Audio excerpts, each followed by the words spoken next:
संस्कृत स्नातक प्रथम वर्ष संस्कृत विद्यार्थियों का आज की इस ऑनलाइन कक्षा में हार्दिक स्वागत है। आज से हम महाकवि कालिदास विरचित कुमार संभव महाकाव्य के पंचम सर्ग जो कि हमारे पाठ्यक्रम में सम्मिलित किया गया है उसका हम अध्ययन क्रमशः करते चलेंगे। सर्वप्रथम इस नए सत्र में प्रथम वर्ष विद्यार्थियों का पुनः एक बार हार्दिक स्वागत है। महाकवि कालिदास संस्कृत साहित्य के सर्वोत्कृष्ट महाकवि के रूप में विराजमान है। कालिदास ने 7 जो रचनाएं हैं संस्कृत की, उनको संस्कृत साहित्य में विशालता प्रदान की है। कालिदास की 7 रचनाओं में 3 नाटक, 2 महाकाव्य और 2 गीतिकाव्य हैं। महाकाव्यों में क्रमशः है रघुवंश और कुमार संभव, ये 2 महाकाव्य महाकवि कालिदास विरचित हैं। तो पाठ्यक्रम में सम्मिलित कुमार संभव का जो पंचम सर्ग है, जैसा कि आप स्क्रीन पे देख रहे हैं, कुमार संभव महाकाव्य में भगवान शिव की कथा के रूप में ये प्रारंभ किया गया है। शिव और पार्वती और उनके पुत्र की क्रमशः कथा वर्णन में इस महाकाव्य में 17 सर्ग हैं। हमारे पाठ्यक्रम में पंचम सर्ग सम्मिलित किया गया है। आज से हम पंचम सर्ग का अध्ययन करते चलेंगे। पंचम सर्ग के जो श्लोक हैं, जैसा कि आप स्क्रीन पे देख रहे हैं, प्रथम जो श्लोक है, ये श्लोक आप स्क्रीन पे देख रहे हैं। पंचम सर्ग में क्रमशः है शिव और पार्वती के रूप में पार्वती के द्वारा की गई जो तपस्या है, जिसके फलस्वरूप भगवान शिव उन्हें प्राप्त होते हैं, उस तपस्या का वर्णन किया गया है। तो उस तपस्या को सामान्य विद्यार्थी यूं सोचे कि प्रत्येक विद्यार्थी को पार्वती की तपस्या का अनुकरण करना चाहिए। जिस प्रकार पार्वती ने अपनी तपस्या के द्वारा भगवान शिव को प्राप्त किया, उसी प्रकार प्रत्येक विद्यार्थी या मनुष्य तपस्या के द्वारा किसी भी फल को प्राप्त कर सकता है। तपस्या का मतलब यहाँ पर कठिन परिश्रम है। कठिन परिश्रम के माध्यम से व्यक्ति, विद्यार्थी, मनुष्य अपने इच्छित फल को प्राप्त कर सकते हैं। और जो तपस्या का अनुसरण पार्वती ने पंचम सर्ग में किया है, उस तपस्या के माध्यम से ही हमें, वहाँ पार्वती ने तपस्या की है और यहाँ हमें अपने हिसाब से तपस्या करनी है। तो यहाँ पर अपने जो कर्म की महत्ता है, पार्वती ने जो कर्म किया भगवान शिव को प्राप्त करने के लिए, उस कर्म की महत्ता का यहाँ वर्णन है। प्रत्येक विद्यार्थी, स्नातक प्रथम वर्ष संस्कृत का प्रत्येक विद्यार्थी कुमार संभव के पंचम सर्ग का बहुत ही बुद्धिमता से अधिगम करें। बहुत ही सुंदर ये महाकाव्य का पंचम सर्ग है। अब हम यहाँ पर प्रथम जो हमारा सर्ग है पंचम सर्ग, उसके प्रथम श्लोक का अध्ययन करते हैं कि तथा समक्षम दहता मनोभवम पिनाकिना भग्न मनोरथा सती निनिद रूपम हृदयन पार्वती प्रियेषु सौभाग्य फला ही चारुता। निनिद रूपम हृदयन पार्वती प्रियेषु सौभाग्य फला ही चारुता। तथा समक्षम दहता मनोभवम, पार्वती ने समक्षम अपने आँखों के सामने ही दहता मनोभवम, कामदेव को जलते हुए देखा, पिनाकिना भगवान शिव के द्वारा। पार्वती ने भगवान शिव के द्वारा दहता मनोभवम, जलते हुए कामदेव को अपनी आँखों के समक्ष देखा। भग्न मनोरथा सती, जिससे उसके मन की इच्छा है वो खत्म हो गई। पार्वती के मन में इच्छा थी, वो खत्म हो गई। पार्वती ने ये सोचा कि मैं भगवान शिव को पति के रूप में प्राप्त करूंगी, लेकिन इस भगवान शिव के द्वारा, भगवान पिनाकिना भगवान शिव के द्वारा जब कामदेव को दहता मनोभवम, कामदेव को जब अपनी आंखों के सामने जलते देखा, तो उसकी जो इच्छा है वो नष्ट हो गई। निनिद रूपम हृदय पार्वती।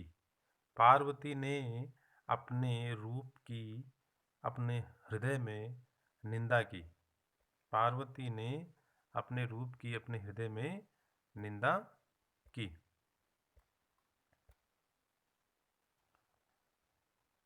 क्यों? क्योंकि चारुता, सुंदरता वही है जिससे कि प्रिय सुसौभाग्य फला, प्रियतम का सुख प्राप्त हो सके। यहाँ पर महाकवि कालिदास ने सुंदरता की परिभाषा दी है कि सुंदरता क्या है, सुंदरता की परिभाषा क्या है, सुंदरता किसे कहते हैं। तो महाकवि कालिदास ने सुंदरता की परिभाषा की है, प्रिय सुसौभाग्य फला ही चारुता। चारुता, सुंदरता वही है जो कि प्रियतम के प्रेम को प्राप्त कर सके। क्रमशः हम इस श्लोक को दोबारा देखते हैं कि पिनाकिना भगवान शिव के द्वारा दहता मनोभवम, जलते हुए कामदेव को पार्वती ने अपने आंखों के समक्ष देखा, जिसके उसके मन की इच्छा नष्ट हो गई। तो पार्वती ने अपने रूप की अपने हृदय में निंदा की, क्योंकि चारुता, सुंदरता वही है जिससे कि प्रियतम का प्रेम प्राप्त हो। ये प्रथम श्लोक है। आगे हम उसका आगे का श्लोक पढ़ते हैं।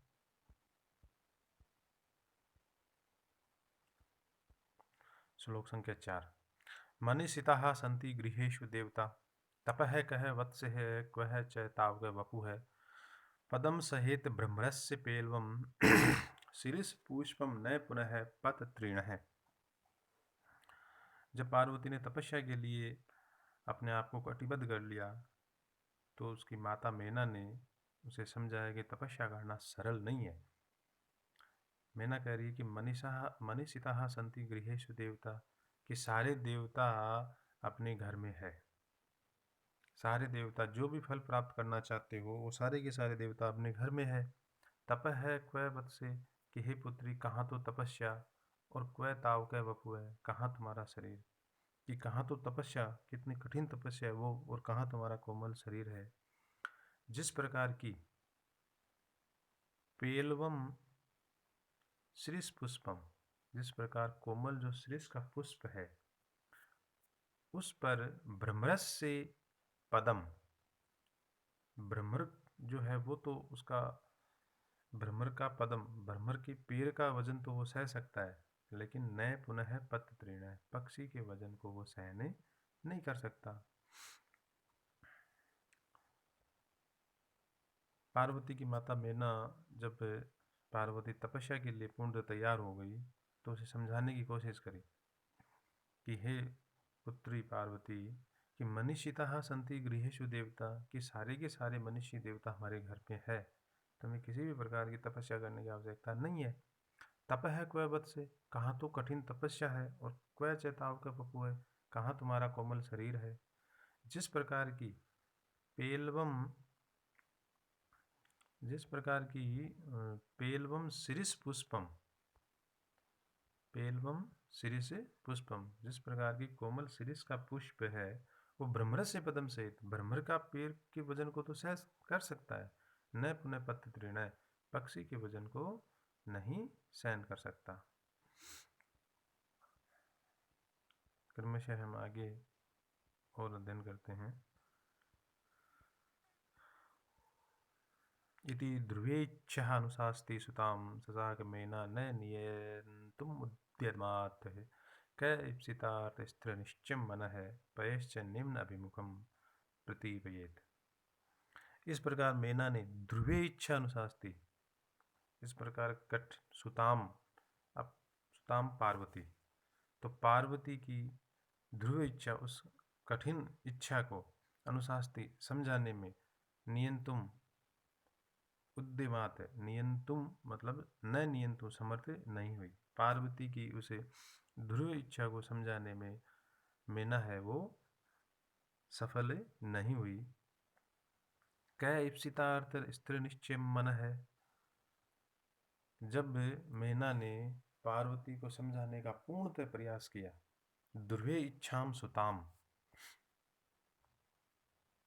ध्रुवे इच्छाम सुताम मतलब जिसकी इच्छा बहुत ही अंदर से मजबूत है, ऐसी सुताम अपनी पुत्री को अनुशास्ति समझाने में उद्यमात तैयार हुई, लेकिन नए नियंतु वो उसको समझा नहीं पाई। जिस प्रकार की उदाहरण के द्वारा स्पष्ट किया गया है कि मेना ने पार्वती उस कठिन इच्छा वाली या दृढ़ इच्छा वाले उस अपनी पुत्री पार्वती को समझाने में सफल नहीं हुई, क्योंकि उदाहरण के द्वारा स्पष्ट किया गया है कै इप्सिता अर्थ निश्चय मन है, कि जिसने अपने मन में दृढ़ निश्चय कर लिया है उस मन को, और पयश्च निम्न अभिमुखम नीचे गिरते हुए पानी को कह प्रतिवेद कौन रोक सकता है। जिसने अपने मन में दृढ़ निश्चय कर लिया है ऐसे मन को, और पयश्च निम्न अभिमुखम नीचे बहते हुए पानी को कह प्रतिपेद कौन रोक सकता है। जिस प्रकार पार्वती ने ध्रुवे इच्छा मन सुताम, मतलब दृढ़ इच्छा वाली अपनी पुत्री पार्वती को समझाने में मेना न नियंतु समर्थ नहीं हुई, जिस प्रकार की इप्सितार्थ निश्चय मन है, दृढ़ इच्छा वाले मन को, और पयश्च निम्न अभिमुखम गिरते हुए पानी को कह प्रतिवेद कौन रोक सकता है। तो इस प्रकार पार्वती अपनी माता मेना के द्वारा समझाने पर भी अपनी तपस्या से विचलित नहीं हुई। जिस प्रकार की दृढ़ निश्चय करने वाले मन और नीचे गिरते हुए पानी को कौन रोक सकता है। आज की इस ऑनलाइन कक्षा में हम ने जो इन 5 श्लोकों का अध्ययन किया, विद्यार्थी इनका हिंदी अर्थ तैयार करें।